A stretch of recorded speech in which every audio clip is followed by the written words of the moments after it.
Well, let's get some more analysis now with Mark Laity, a former NATO spokesman. Great to have you with us. Thank you very much indeed for being with us, Mark. What do you think is going to happen today? I mean, it's very hard to say, of course, but European leaders rallying around President Zelenskyy later at the White House. Do you think that their insistence on Ukraine's territorial integrity and resistance to any kind of land swap plan that would reward Russia, would that be likely more heeded by Donald Trump now, or does he seem to be tilting back towards a more sort of pro-Russian stance? He's very much tilting to a pro-Russian stance. If you look at what he's said recently on his Truth Social post, he's basically said the ability to stop the war is with Zelenskyy, which is extraordinary because, of course, it was Russia that invaded Ukraine. Zelenskyy could finish it in a day by surrendering. Putin could finish it in a day by withdrawing. So he's putting the pressure on Zelenskyy when the root cause, as Putin keeps saying, of the current conflict was the Russian invasion. I think the European leaders are very, very worried because everything that Trump has said recently leans towards the Russian position. And so when you've seen them all turn up in Washington at a day's notice, that shows how worried they are. This is an emergency maneuver on their part to try and head off what they see as potentially very bad news for the future sovereignty and integrity of Ukraine.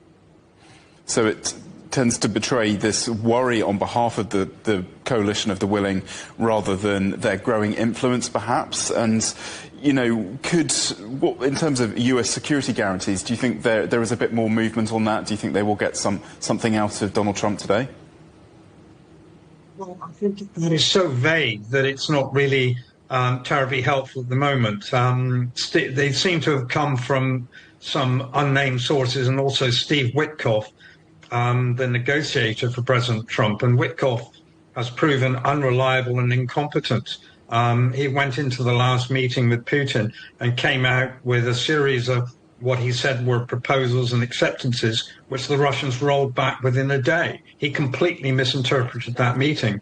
So when he goes on to Fox News and says that there are security guarantees available for Ukraine, then I would treat that very, very carefully. What do they mean? He's saying Article 5-like guarantees without being in NATO. I wouldn't think the Ukrainians are going to take them terribly seriously. Even President Trump has thrown doubt on whether he would come to NATO's aid if a NATO country was attacked. So I think the security accords thing is a very vague thing when you're actually being asked to give up territory, which at the moment the Russians can't take through military force.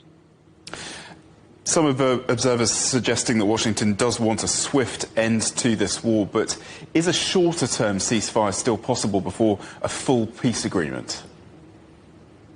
I haven't seen so. I mean, obviously, President Zelenskyy would be up for that, and so would the European leaders. But Trump has gone out on a limb. He said that he's no longer interested in the ceasefire. Now, he's reversed before, because, of course, before he landed in Alaska, he was saying he'd be very unhappy if there wasn't a ceasefire. Now he's saying he's not interested in it. So he could reverse course. But I would say that the odds on a short-term ceasefire at the moment are pretty lengthy. And I think this is part of the problem with President Trump, is that he's looking, and the phrase that people have been using, he's looking for the marriage, looking for the wedding, not the marriage. There is no short-term solution. And